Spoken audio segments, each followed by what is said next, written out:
Well, friends, welcome to the Teresa Lusk Show, and I have my wonderful guest with me once again. You know, he left such an impression on me. He had plenty to say. He had a great understanding of so many different things, and we have Byron Henry. Byron, welcome to the show again. Great to be with you again, Teresa. You know, we're going to talk about a variety of things today. We're going to start off with the Ken Paxton, the Attorney General Ken Paxton, I should say, and the impeachment trial. Tell us a little bit about what's going on. This is a big deal for Texas and Texans, so we want to know what's going on. Well, it's slated to start in less than 2 weeks. Okay. So it starts the day after Labor Day. So there'll be a lot of excitement down at the Capitol. A big deal. Has been an impeachment of a Texas, or a trial of a Texas official since 1975-76. Wow. Carried over for those 2 years, so it'll be the first in a long time. So all eyes will be on that. It's going to be certainly the spectacle of the decade with respect to Texas politics. So everybody will be watching it. Now the rules have been set by the Lieutenant Governor, Dan Patrick, and they apply, of course, equally to both sides, the House managers as well as Attorney General Paxton's defense team. But basically, they're going to have to get this thing done in a couple of weeks. So that doesn't mean it can't be extended, but looks like, based on the time limitations for each side's case, and witnesses and whatnot, that it's probably a 2-week ordeal. So where do they get the 2 weeks from, though, Byron? Because what's the rush? Well, I'm guessing 2 weeks because the Lieutenant Governor gave each side 24 hours to present their case. So if you do the math, if you exclude openings and closings and you take breaks and lunch and whatnot, it's hard to get more than 6 hours in a day. So when you add it all together, it would be like 4 full days of testimony or evidence for each side, plus openings and closings and whatnot. So I'm adding a day on each end. So that would be about 9 to 10 days. And since it starts on a Tuesday, I'm betting they're going to try to get it done by the following Friday. Goodness, this is attorney talk 100%. This is law 101. So I'm just guessing on time, but he gave each side 24 total hours. So not like a calendar 24 hours like in a clock, but total. So you can only do so much per day. Yeah. So I think 2 weeks is probably a good estimate. Could be slightly shorter, could be slightly longer. Okay. So what do you have any kind of thoughts on what this might look like? I mean, there's a lot of Texans right now that are really anxious for the Attorney General, as they feel like he's, done his part. He's been an honest man leading the state in his capacity. What do you think about that? Well, I think a couple of things. The first is, it's odd that you have a very popular conservative Republican official impeached by a Republican House. So that's an oddity. It's not an impossibility. There's obviously no immunity if you control the House as Republicans, that other people wouldn't be impeached. In fact, they just, as you know, expelled a member, Representative Slayton, a few weeks before for misconduct. So, and that was Republican. He was a Republican representative. But that's an oddity. The other oddity is the way it was done. Something like this, where you're the party in power, you control the process and whatnot, to do it in behind closed doors in secret, which means no one knew but a few representatives that it was even happening. So the constituents didn't have a chance to weigh in. The media didn't have a chance to do their watchdog role they're supposed to fulfill by making sure people do it correctly, and there's no chicanery there. And then, of course, the reps only got 48 hours notice of the vote. And there were no witnesses, no one took sworn testimony, no one testified, no representatives were allowed to ask questions at all. It was just basically a debate on the floor for a couple hours and then a vote. So the process itself, even if there really is some merit to some of the impeachment articles, without even looking at that, the process stunk. It was in secret, and it really should be rebuffed on that ground alone. Now, yeah, that's really concerning to how that's starting. It seems to be more and more of a common thing, right? That somehow our government officials are starting to kind of deal with the process of some of these things in a manner that's very questionable. I don't understand why they're able to get away with this. What can you say to those of us who are going, it smells, as you said, but it's also concerning for myself, for other people. I mean, what's going on with that? Well, if you can't bamboozle people at the ballot box, you can't win at the ballot box, you have to do it in a different way. And so with President Trump, They thought he would go away. He did not. He is not only leading, but leading tremendously in the polls for the Republican nomination. It's early, but I mean, nothing's for certain in politics, as we all know. But I mean, he's clearly the front runner by a wide margin. And now he's been indicted on 4 different courts for 91 separate charges, which is odd and really third world country-esque, Banana Republic-esque, I would say. And then you have Paxton, who the moderate middle establishment wing of the Republican Party, along with the left, have hated him for years and tried to defeat him in many ways. From indicting him, it didn't work. Then they basically sicked candidates on him and funded candidates to run against him. That didn't work. Well-funded candidates, by the way, backed by powerful interests. That didn't work. He won again this third time, even with the whistleblower lawsuit and firing the individuals that were in his office. And so I guess the next way is to, they gave information to Biden's DOJ. I mean, literally, House Republicans are working with Biden's FBI and DOJ to try to get Attorney General Paxton indicted. So none of that has worked so far. So what else can the House do? What else can his enemies do? And that is impeachment. So they pulled that card out of the deck and they're trying that. And whether or not it ends up working is still remains to be seen at the trial. But I find it just bizarre that they'll waste that much time and political capital on that, just like the left wastes so much time and political capital on President Trump, because they think he's a threat and they think the people that actually vote choose Donald Trump when given the choice. Well, the people, when they vote and given a choice, actually choose Attorney General Paxton, and that really galls them. Yeah. Well, when this whole thing started, I remember researching the Attorney General and a lot of his policies, and I found, they mirror so much. I think I brought that up before. They mirror so much. They mirror President Trump's policies in many ways, and I'm for those policies, of course. So I'm pro-Trump. So I just thought this is really interesting how this is happening in this season. But I pray that it all goes well. That truth will prevail. I know that a lot of the media. We were talking about this earlier. The media is responsible for holding elected officials accountable. That you can't just get away with coming up with whatever you want because you don't like how the people have voted. That is a true detriment, especially to our state. But Byron, I also see things as not just to our state, but to our nation as a whole. Is there a connection there with what would happen to the Attorney General? Of course. I mean, Attorney General Paxton has been the front line, if not the key defender, the tip of the spear in lawsuits against the Biden administration. And they have been largely successful in either slowing down or absolutely halting some of the Biden administration's policies, whether it's border policies or, you name it, there's a long list of lawsuits. In fact, CNN once ran an article, and they don't necessarily ascribe to the Attorney General's politics. They call Texas where the Biden administration policies go to die as a result of Attorney General Paxton's success in the courtroom with respect to those policies. So it absolutely has an effect, because you cannot guarantee that whoever is in that office is going to be as strong and have the conservative values that the Attorney General has, and being willing to stand up to whoever's in the White House.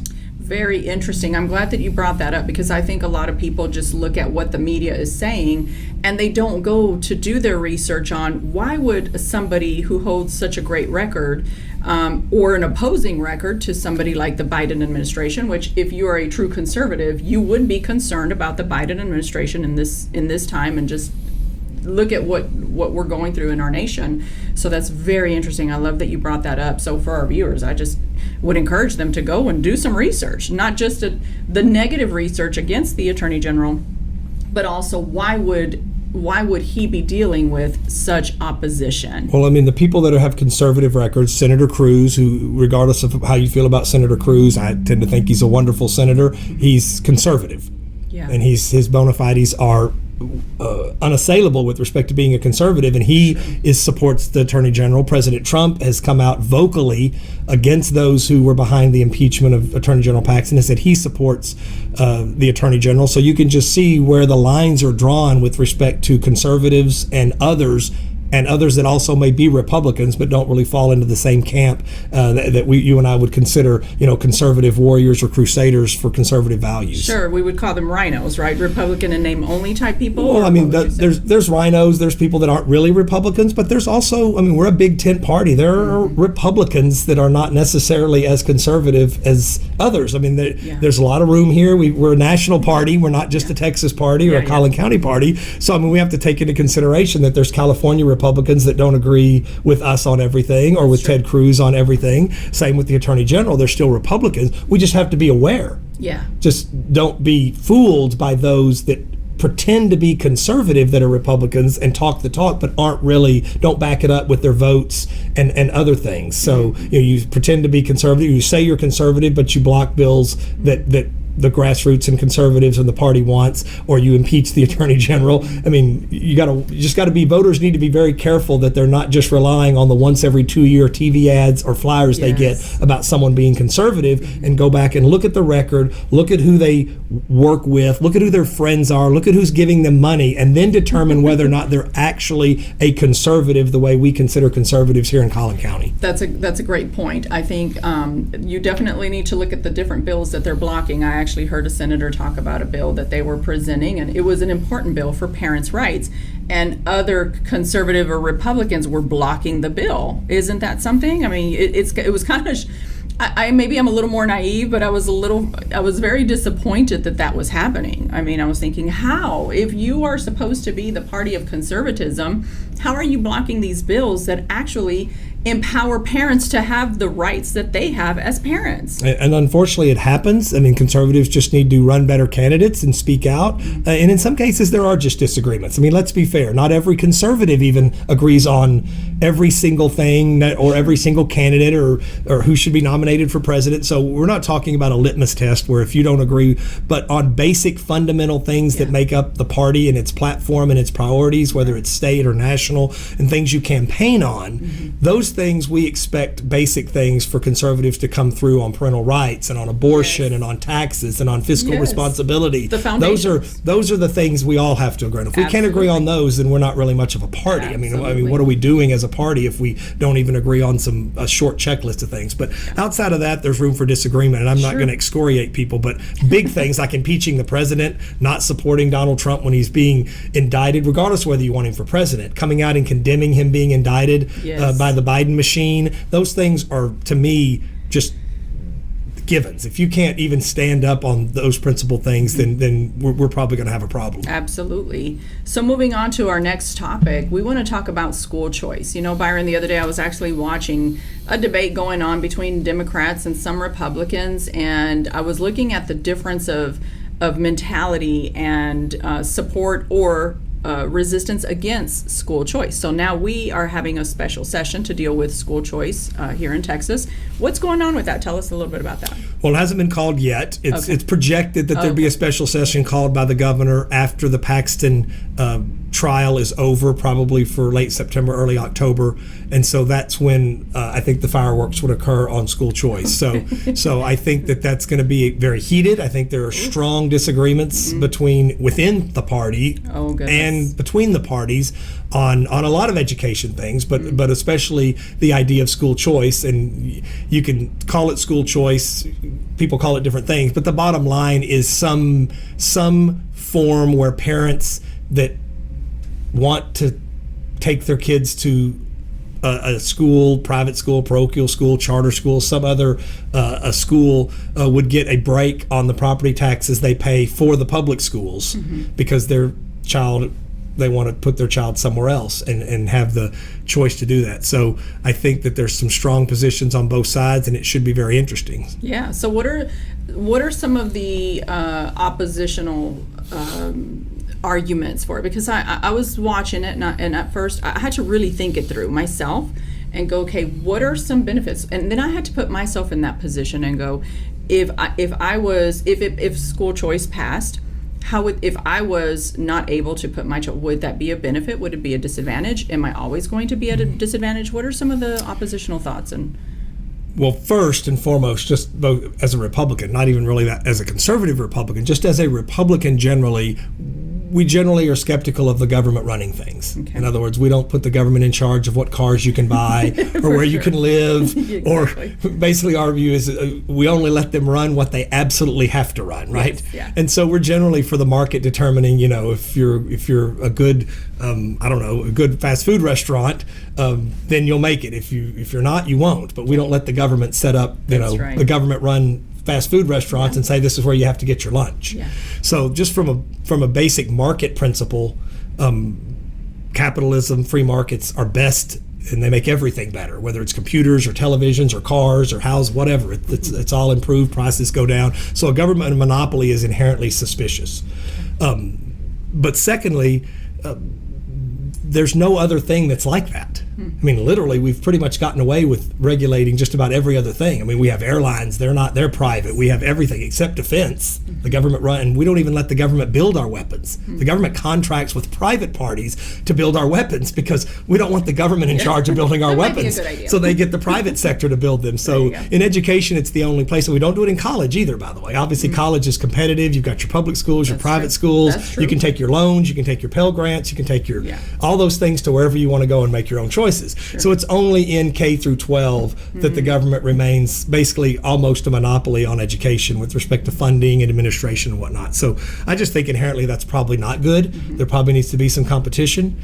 The second argument is just basically, the government can't provide everything that parents want in education. That's I mean, true. they can't provide certain things. And if a parent wants to send their child to get religious instruction That's right. at school or learn or that matches with their own philosophy, whether it's regardless of what religion you are, it could be a Jewish school, it could be a Christian school, it could be a non-denominational school, a Hindu school, whatever. Right.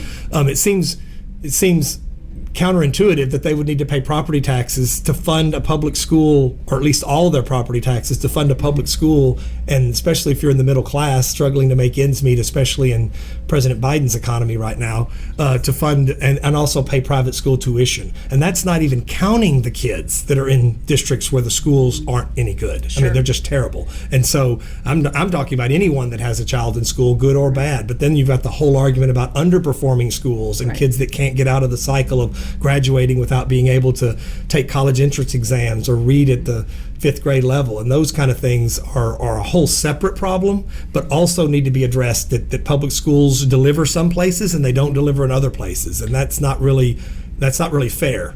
But what about the argument that if you start pulling your children out because you can take advantage of some of those, some of the tax money, that you would then take your child out of the school system, so therefore the school system begins to suffer, and because now you don't have the number of children. So how do you address that?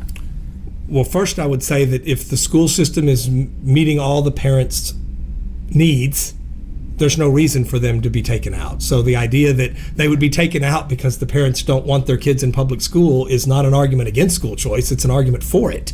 It's that the one-size-fits-all public school system aren't meeting parents' needs. So that's actually an argument.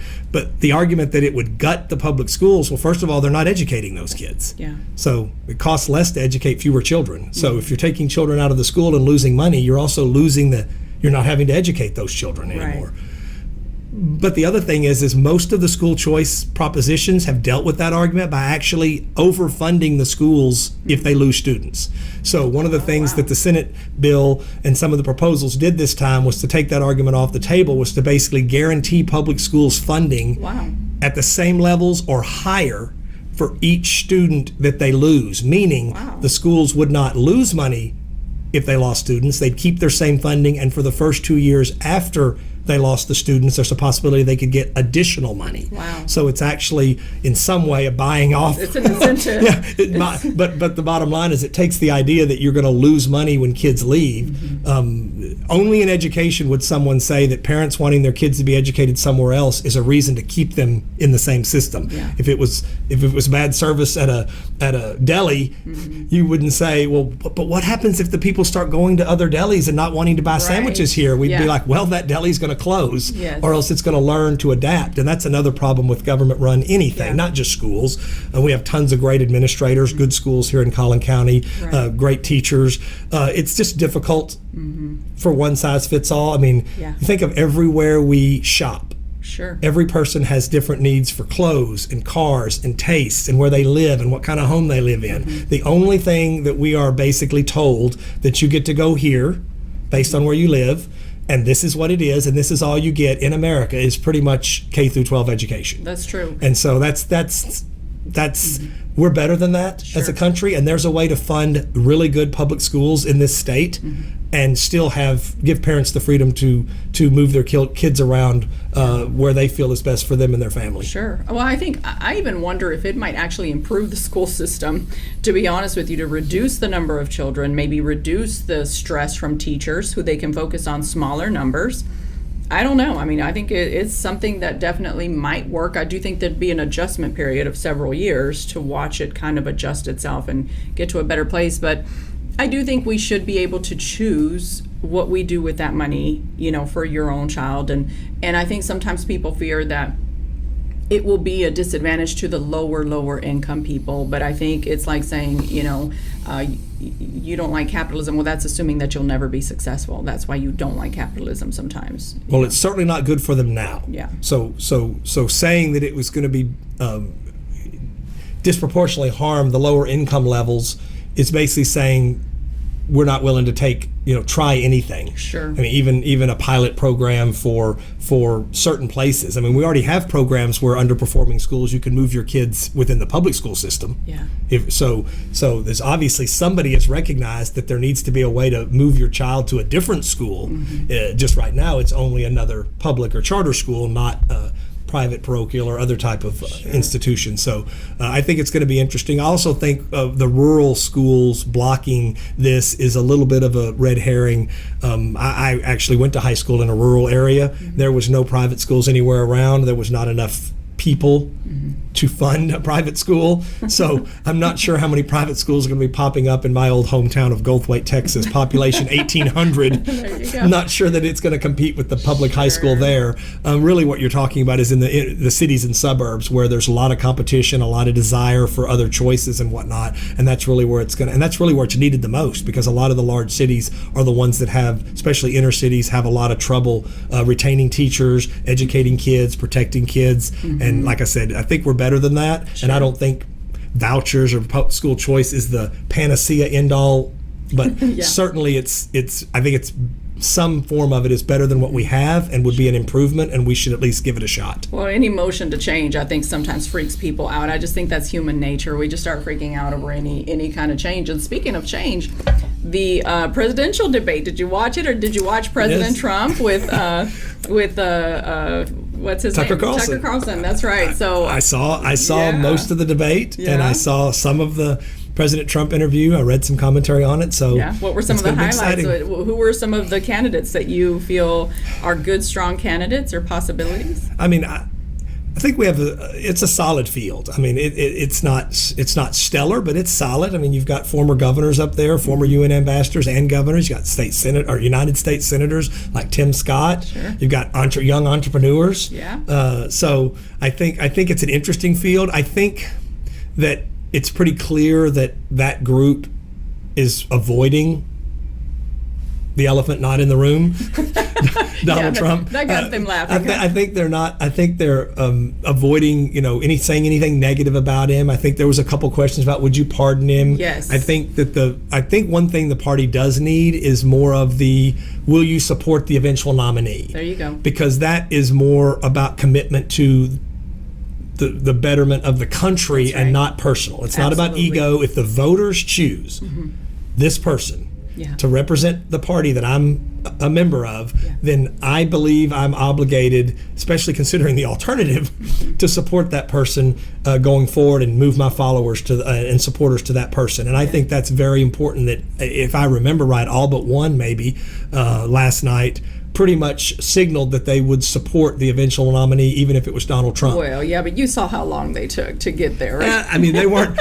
It wasn't like they were really supporting him. You also have the problem of normally that question doesn't apply to someone who honestly could be convicted of a felony, Sure. Rightfully or wrongfully, that could be on appeal or whatnot. So I just always take a deep breath and remind people two things. One, it's early. Yeah, and for sure. two, we can't deal with a second four-year Biden administration, 100%. which means making sure that your mind is open to all alternatives to a no President Biden second term. That's good. If the first and number one thing is to support President Trump and talk him up and help him with his legal problems and donate to his campaign, that's fine. But there has to be B and C. The country's too important to say it's Trump or nothing. We're just willing to let the country just go to hell in a handbasket. I'm not willing to say that. I'm not willing to say that if President Trump's not the nominee, I'm not voting, I'm not giving money, and I'm just going to let. So I'm not going to do that. I agree. I am a Trump girl. I don't hide that at 100%. But I would vote for whoever makes it there, because we don't want our country in the hands of of this administration or anybody like him. So I loved hearing all their answers. It was good to see personality through it. Some were a little too confident. Some of them were a little aggressive. You could just see all the different thoughts and personalities and the way questions were answered. What were some things that you think we really need to be paying attention to as we're listening to these candidates? I think we need to be real careful about one issue. So I heard a lot of knocks on, for instance, Ambassador Haley because of her position on Ukraine and funding the Ukraine war. Yeah. Regardless of where you stand on whether we should be funding them, whether we should be trying to broker a peace, or how we're dealing with the Russia-Ukraine conflict, I'm certainly not for pouring endless money and human and American lives at all into that conflict. And I think if we had a competent administration, that conflict would already be resolved without the need to pour billions and billions of our hard-earned tax dollars down the drain. That being said, every candidate on the stage and President Trump all have issues that have all deviated from conservative orthodoxy, whether it's President Trump floating a deal with the Democrats with respect to illegal immigration and some amnesty for some of the people that are already here, or it is his spending more money than any president in the past 40 years on the budget, or it's Nikki Haley's view on Ukraine, or it's others' view on abortion and restrictions. So I just want people to be cautious not to say, well, she supports Ukraine, she's out as a candidate, because I don't do that for President Trump on anything that he said or did that I'm like, that's a little odd, but I still like him, I'm still going to vote for him. So I think that the case. I think Mike Pence is done as he's got his position, he's principled on it, but I don't think he has a chance. I think Chris Christie, as much as I've liked him in the past, he is. If your only goal is to get up on the stage and talk about and be obsessed with Donald Trump and why he shouldn't be president, then that's probably a no-go as well. Yeah. I'm a lot more interested in other than President Trump. Let's set him aside for a second, because obviously he's the front runner and everybody's chasing him. Yeah. I'm interested in DeSantis doing better. Seems like a great policy guy. He's done some great things in Florida, and he's pretty much what he's gotten in Florida with respect to conservative principles. He seems like a doer, like President Trump is a doer, but I think he needs to be a little bit more. He needs to establish his presence. He needs to stand out from the group, not just not do poorly and be terrible. He needs to stand out and show us why he's more presidential. He can do a better job than everyone on the stage, and maybe even Donald Trump if he wants. But first, just to start with the people on the stage. And I don't think he did that last night. I don't think he had a bad night. I just think he just had a night, and it's what we see on the news every day from Ron DeSantis, and he's a good Florida governor. Well, so he likes a little bit of transparency when you ask him questions. He just kind of goes around it, and I think he's a smart man. I wished he would have waited for the next session of the presidential election. I think he would have been a great president, because he's proven himself in Florida in many ways. So, but I do wish more transparency and just answering questions straight up would have helped him. Yeah, I agree. He was a little obfuscating. He's in a Republican debate. Yeah. He just needs to hit those things head on and be honest and just be direct. I like Ambassador Haley and Tim Scott, and I like the idea of them because it gives a diverse flavor to the Republican ticket that is different than your standard Trump-Pence, which obviously I'm a substance over form, meaning I want the conservative stalwart first before you look at anything else. But this is also the American public we're talking about, and we're trying to win an election, right? Which is in a lot of ways a popularity contest. So it doesn't hurt if you have a mom who's been a governor, an ambassador, and who was President Trump's ambassador and whatnot, or a minority,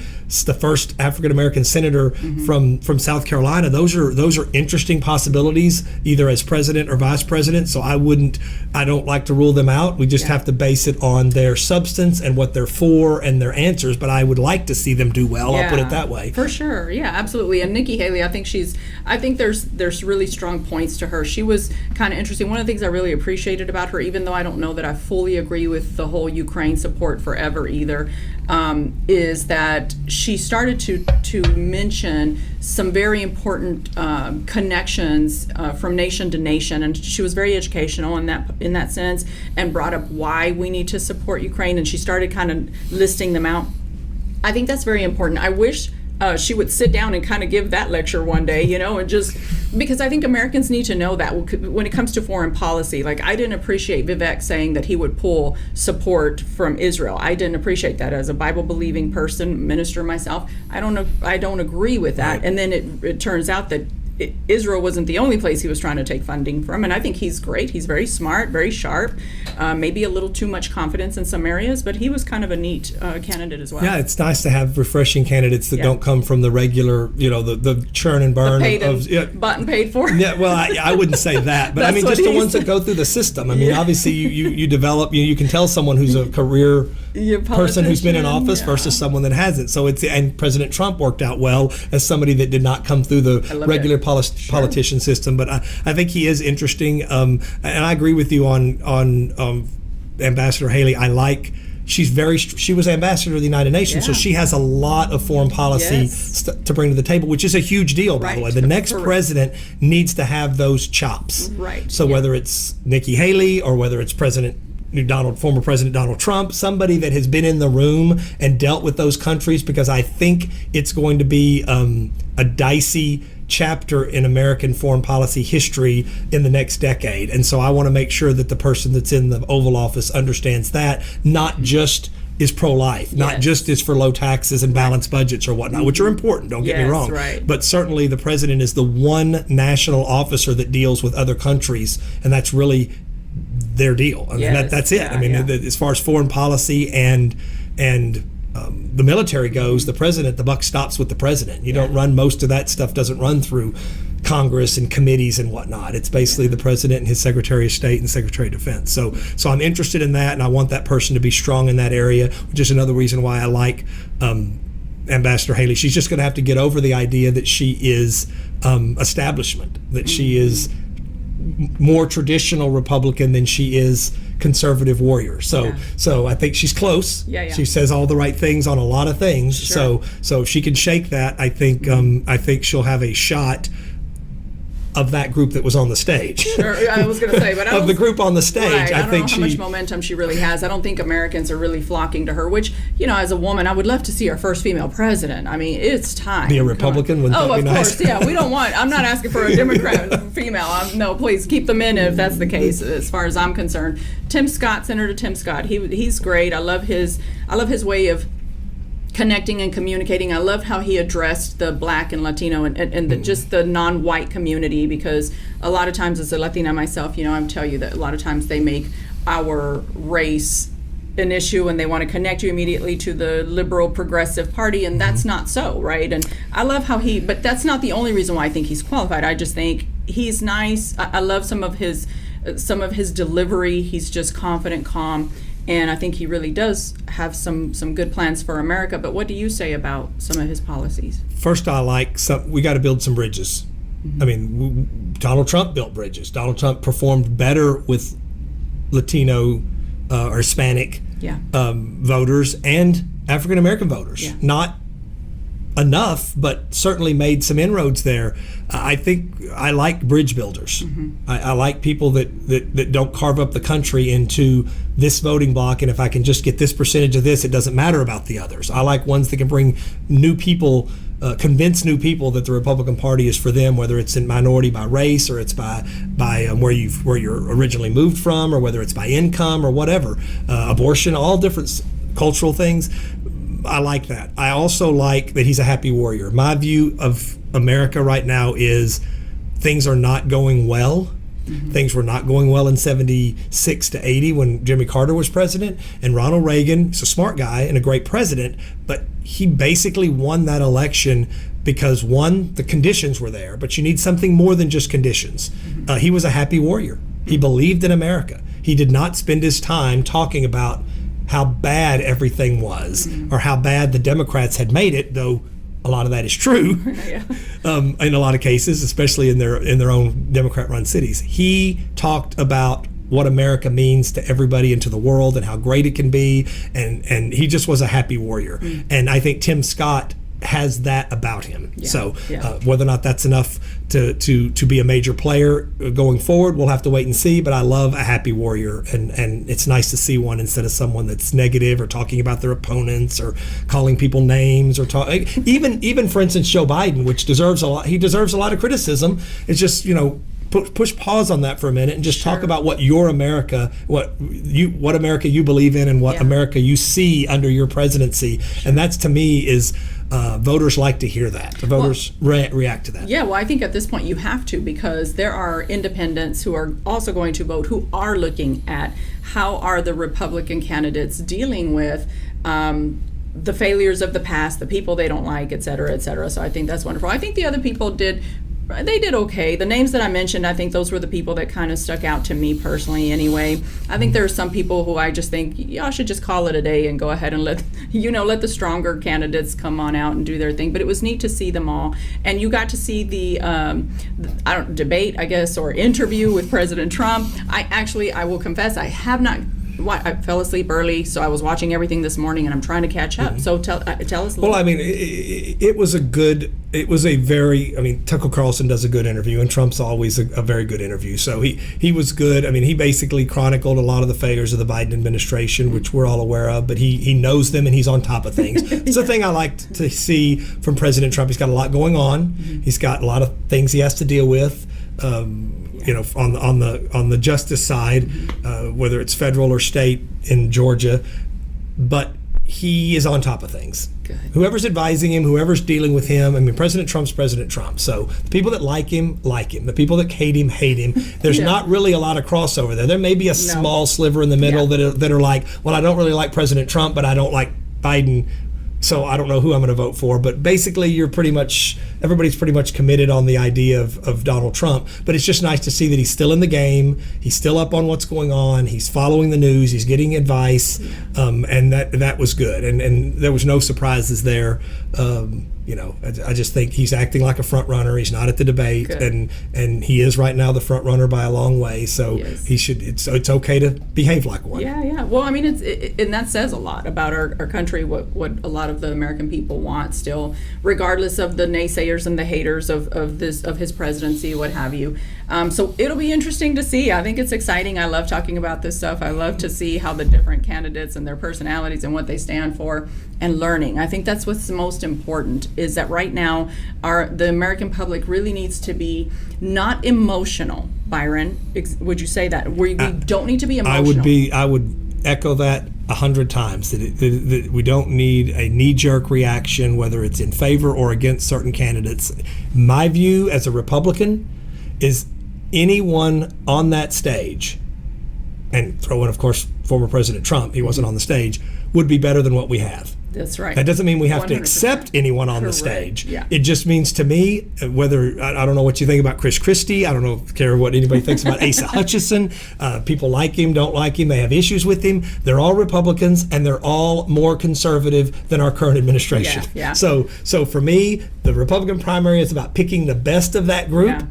And whoever that is, including President Trump, and then rallying around that person as what's best for the country and better than what we have. Absolutely. Well, I actually didn't really support Trump when he was first in office, but when it came down to it, I said, he is the Republican candidate, I am voting for him. And eventually with time, I saw some of his record, and I know there's some things that we may not agree with here, and that's okay. But at the end of the day, I'm supporting that person to try to carry out more of the values that I support. So I think that's great. So, I mean, I think I told you last time, I was Senator Cruz supporter in the primary. Guy. Yeah, I was a Cruz guy, and he's a lawyer from Texas, and a great candidate and a great senator. But he didn't get the nomination, and so I felt it incumbent, because as people know, Washington changes when the president moves in. So you move in with the president, it's a different party.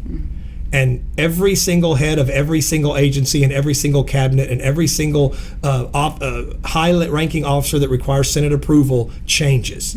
So it's not just the president. That's true. He can't run the country technically because there's too much to run. So you don't just bring in the president and what he believes. You bring in every single person underneath the president that runs every single tentacle of the federal government. And so that has to change, and it needs to be Republican. That's true. That's the number one thing, and President Trump has done it.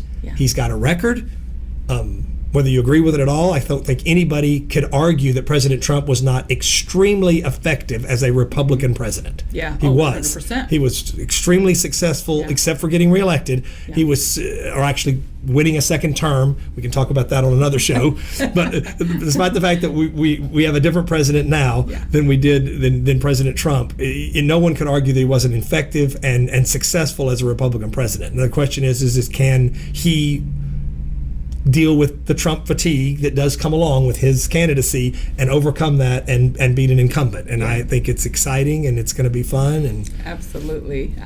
Well, here's one thing we know, our friends. You cannot hold back and get cynical and say, oh, we're not going to vote, we don't like. Absolutely not. In this season, it is imperative that you get ready to vote. It is an absolute pleasure and privilege to get to vote.